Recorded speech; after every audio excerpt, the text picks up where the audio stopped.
கர்த்தருக்குள் பிரியமான என் அன்பு உறவுகளே, உங்கள் யாவருக்கும் ஆண்டவராகிய இயேசு கிறிஸ்துவின் இனிய நாமத்தில் என்னுடைய அன்பார்ந்த வாழ்த்துதலை சொல்லிக் கொள்கிறேன். தேவனுடைய ராஜ்யத்தை அடைய விரும்பும் ஒவ்வொரு தேவனுடைய பிள்ளைகளுக்கான விலையில்லாத மூலதனம் நம்முடைய சரீரம் என்று பார்த்தோம். நம்முடைய சரீரமாகிய நம் உடலை பாதுகாப்பது, பேணி பராமரிப்பது நம்முடைய தலையாய கடமை. உடல் நலமானால் உள்ளமும் நலமாகும். உடலும் உள்ளமும் நலமானால் சிந்தனை நலமானதை யோசிக்கும். உள்ளத்தின் வாஞ்சையே வாய்ப்பேசும் மட்டுமா, செயலிலும் நன்மையானதையே செய்யும். சுவர் இருந்தால் சித்திரம் வரைய முடியும். சுவர் இல்லாமல் சித்திரம் வரைவது சாத்தியமா என்றால் இல்லவே இல்லை. இதற்கான பொருள் என்னவென்றால், உயிரோடு இருப்பவரிடம் பேசலாம், நகைக்கலாம், யோசிக்கலாம், நினைவுகளை பகிரலாம். உயிர் இல்லாதவரிடம் எதை சொல்ல முடியும்? தண்ணீர் இருக்கும் இடத்தை தேடிதான் பறவைகள் வந்து சேரும். ஆம், அதுபோலதான் உயிருள்ள இடத்தில்தான் உறவுகளும் வந்து சேரும்.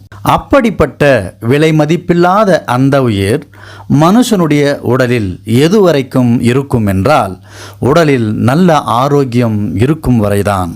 ஆரோக்கியத்தின் அருமை படுத்த படுக்கையாய் உள்ளவரிடம் கேட்டால் அதன் அருமையை நினைத்து ஏங்குவார்கள். ஆனால் ஆரோக்கியமாக இருப்பவனோ தன் ஆரோக்கியமான உடல்நிலையை உணராமல் ஆரோக்கியத்தை கெடுத்து கொள்ளுகிறார்கள். வீட்டில் நமக்கு தேவையான பொருள் நம் கண்களுக்கு முன்னே இருக்க வேண்டுமானால் தேவையில்லாத பொருளை வீட்டில் வாங்கி வைத்து கொள்ளக்கூடாது. அதுபோலவே ஆரோக்கியமாக இருக்க விரும்பினால் நமது வீடுகளில் ஆரோக்கியமில்லாத உணவுப் பொருட்களை வாங்கி வைக்கவும் கூடாது. ஆரோக்கியம் எல்லா உயிருக்கும் மிகவும் முக்கியமானது. குறிப்பாக மனுஷர்களுக்கு ஆரோக்கியம் மிக மிக முக்கியமானதாக இருக்கிறது. ஏனென்றால் ஆரோக்கியம் இல்லாமல் எந்த ஒரு கனவையும் இலக்கையும் சாதிக்க முடியாது. நம்முடைய உடல் எந்த அளவிற்கு ஆரோக்கியமாக இருக்கிறதோ அதற்கு நேர்மறையாகவே நம்முடைய சிந்தனைகளும் இருக்கும். ஆரோக்கியமாக இருக்கும் உடல் அதிகமான வேலை செய்யவும், வாழ்க்கையில் அதிக உழைப்பையும் கவனத்தையும் தருகிறது. அது மட்டுமல்ல, நல்ல ஆரோக்கியம் நீண்ட மகிழ்ச்சியான வாழ்க்கைக்கு வழியை காட்டுகிறது. சரி, நம் ஆரோக்கியத்தை எப்படி மேம்படுத்துவது என்ற கேள்வியை கேட்டால், நல்ல உணவு பழக்கம், அனுதின உடற்பயிற்சி, நல்ல தூக்கம், மன அழுத்தங்களை தவிர்ப்பது மற்றும் தேவையான அளவு தண்ணீர் குடிப்பது, இவை அடிப்படை பழக்கங்களாக இருக்க வேண்டும். என்னதான் ஆரோக்கியத்தை பற்றி பேசினாலும் ருசியும் சுவையும் சற்று உணவு வகையில் சபலப்பட்டு சாப்பிடுபவர்கள் அதிகம். அதனால்தான் அநேகரில் ஆரோக்கியம் என்பது கேள்விக்குறியாகி விடுகிறது. இன்று நாம் பார்க்க இருக்கிறது டயாபெட்டிக், நீரிழிவு நோய் என்று சொல்லுவார்கள். இது நோய் அல்ல. நம் உண்ணும் உணவு முறையில் சரிவிகித உணவு உண்ணும் அளவு தெரியாததால் நம் உணவாலே நமக்கு சிக்கலை உருவாக்கி கொள்ளுகிறோம். டயாபெட்டிக் அல்லது சுகர் இருக்கிறவர்களுக்கு சுகர் வந்தது என்று அவர்களுக்கு அறியும் வரை சரிவிகித உணவு என்பது அல்லது பேலன்ஸ்டு டயட் என்பது பரீட்சைக்கு படிக்க மட்டுமே உள்ள அட்டவணை என்று நினைத்து கொண்டிருப்போம். சரிவிகித உணவு கடைபிடிக்காததால் தான் அநேக உபாதைகள் நம் உடலை வந்து சேருகிறது. நமது நாட்டில் உள்ள 80% மக்கள் சராசரி வாழ்க்கையை வாழ்கிறார்கள். அப்படியென்றால் உண்ணும் உணவு முறை சொல்லிக் கொள்ளும் அளவிற்கு சராசரி உணவு இல்லாமல், அதாவது சாதம், சாம்பார், பொரியல் என்கிற சாதாரண உணவு முறையில் சரிவிகித உணவு வடிவம் இல்லாததால் குறிப்பிட்ட காலத்திற்கு பிறகு உடல் உபாதைகள் வருகிறது. சரிவிகித உணவு என்பது நோயுற்ற பிறகு உண்ணும் முறை அல்ல, என்றுமே தொடர வேண்டிய உணவு முறை. சரிவிகித உணவை குடும்பத்தில் உள்ளவர்கள் எல்லோராலும் கடைபிடிக்க முடியாது. காரணம் குடும்பத்தின் பொருளாதார சிக்கல். இளமையான வயது, நல்ல ஆரோக்கியம், பணம் இல்லை. பிறகு உழைத்து முன்னுக்கு வந்து பணத்தை படைத்து விடுவோம். பணம் இருக்கும், ஆரோக்கியம் இல்லாமல் போய்விடும். சரி, சர்க்கரையின் அளவை இரத்தத்தில் கட்டுப்படுத்துவது எப்படி? அதற்கு முன்பதாக எதை சாப்பிடக்கூடாது என்பதை தெரிந்து கொள்வது மிக அவசியம். சாப்பிட்ட பிறகு ஏப்பம் வரவேண்டி குளிர்பானம் குடிப்பது, அதாவது கார்போனேட்டட் ட்ரிங்க்ஸ். ஆம், குடிக்கிற பொழுது நன்றாகத்தான் இருக்கும். அதற்கு பிறகு சர்க்கரை அளவு அதிகமாகி விடுகிறது. அடுத்ததாக புளித்த மாவால் செய்யும் தோசை, இட்லி, அரைக்குறையாக வெந்த எந்த உணவையும் எடுத்துக்கொள்ளக்கூடாது.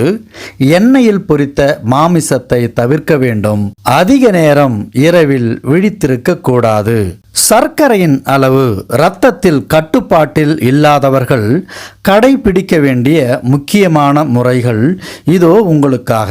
250 கிராம் வெந்தயம் வறுத்தோ அல்லது வறுக்காமலோ மிக்சியில் அரைத்து கொண்டு வைத்து கொள்ளுங்கள். தினமும் 2 அல்லது 3 டீஸ்பூன் அளவிற்கு தூங்குவதற்கு முன்பதாக 1 டம்ளரில் 3/4 பாகம் தண்ணீரை எடுத்துக்கொண்டு அதில் போட்டு மூடி வையுங்கள். காலை எழுந்தவுடன் அதை நன்கு கலக்கி குடிக்க வேண்டும். வெந்தயத்தில் நார் சத்து அதிகம் இருப்பதால் இது இருதயத்திற்கு மிகவும் நல்லது. மட்டுமல்ல, நல்ல ஜீரணத்திற்கும் காலை கடன் கழிக்க எளிமையாக்கி கொடுக்கும். நல்லது என்பதால் இதை தொடர்ந்து தவறாமல் கடைபிடித்தால் மலச்சிக்கல் வராமல் தவிர்க்கலாம். வெந்தய நீரை குடித்த பிறகு ஒரு அரை மணி நேரம் மெதுவாகவோ அல்லது வேகமாகவோ நடக்க முடிந்தால் நடக்கலாம். வேகமாக நடக்க முடியாதவர்கள் மெதுவாகவும் நடக்க பழகுங்கள். உண்ணும் உணவு முறையில் மிகவும் கவனம் தேவை. சரி, காலையில் என்ன சாப்பிடலாம் என்ற கேள்வியை கேட்டால், புரதம் 50%, நார்சத்து 25%, குளுக்கோஸ் 25% நம்முடைய உணவில் இருக்க வேண்டும். காலையில் நம்முடைய உணவு தட்டில் இருக்க வேண்டியவை: 1 கப்பில் ஊற வைத்த பச்சை பயிறு, நன்கு நறுக்கி வேக வைத்த காய்கறிகள், நூல்கோல் 2, பீன்ஸ் 100 கிராம், கேப்சிகம் 2 அல்லது 1, கேரட் 3. இவற்றை நன்றாக நறுக்கி வேக வைத்து அதை 2ஆக பிரித்து 1 பாகத்தை காலை உணவிலும் 2ஆம் பாகத்தை மத்திய நேர உணவிலும் சேர்த்து கொள்ளலாம். ஊற வைத்த பச்சை பயிறு, நன்கு நறுக்கி வேக வைத்த காய்கறிகள், அதனோடு 1 முட்டை மஞ்சள் கருவோடு சேர்த்து கொள்ளலாம். இதனோடு 1 கப் சாதத்தை சேர்த்து கொண்டால் காலை உணவிற்கு சரியான விகிதமாக இருக்கும். காலை உணவு 8 மணி முதல் 8:30 அளவிற்குள் உண்ண வேண்டும். சரியான விகிதத்தில் உணவை எடுத்துக்கொள்வதால் காலை 10 மணி அளவிற்கு லேசாக நமக்கு சாப்பிட வேண்டும் என்று தோன்றும். அந்த நேரத்தில் தேங்காய் பத்தை 3 அல்லது 4 சாப்பிடலாம். அதனோடு 3 வால்நட் சாப்பிடலாம். அந்த நேரத்தில் டீ, காஃபி குடிப்பதை தவிர்த்து கிரீன் டீ குடிப்பது நல்லதாக இருக்கும். உடனடியாக நாம் மாறுவது சில கடினம்தான். ஆனாலும் நம்முடைய உடல் ஆரோக்கியத்தை கருத்தில் கொண்டு இந்த பழக்கத்திற்கு நாம் மாற்றிக்கொள்வது நல்லது. பிறகு மத்தியான வேளைக்கு என்ன சாப்பிடுவது என்றால், காலை உணவு முறையை அப்படியே கடைபிடிக்கலாம். சாதத்திற்கு பதில் சப்பாத்தியோ அல்லது புளி சாதமோ தயிர் சாதமோ, சாதத்தின் அளவை அளவோடும் புரதம் மற்றும் நார் சத்தை நன்றாக எடுத்துக்கொள்வது நல்லது. மதிய உணவிற்கு பிறகு மீண்டும் 3:30 அளவிலே 4 to 5 மணி நேரம் நன்கு ஊற வைத்த ஒரு 10 பாதாம் சாப்பிடலாம். அதனோடு 3 வால்நட்டை சாப்பிடலாம். இரவு நேர உணவை 7 to 7:30 அளவிற்கு முன்பதாகவே உணவை உண்ண வேண்டும். தேவையான அளவு தண்ணீர் குடிக்க வேண்டும். 8 மணி நேரத்திற்கு குறையாமல் நன்றாக தூங்க வேண்டும். இவைகளை நாம் சரியாக கடைபிடித்து வந்தால் நம்முடைய இரத்தத்தில் சர்க்கரையின் அளவை கட்டுப்பாட்டிற்குள் கொண்டு வரலாம். இது மட்டுமல்ல, இரத்தத்தின் அளவை சரிபார்க்கும் கருவி உங்கள் வீட்டில் ஒன்றை வாங்கி வையுங்கள். நீங்கள் எடுக்கும் மருந்தை தவறாமல் எடுத்து உங்கள் மருத்துவரை தவறாமல் அணுகுங்கள். நான் சொல்லும் இந்த உணவு முறையை சரியாக கடைபிடித்தால் உங்களின் இரத்தத்தில் சர்க்கரையின் அளவை குறைவதை நீங்களே சில நாளுக்கு பின்பு கவனிக்க முடியும்.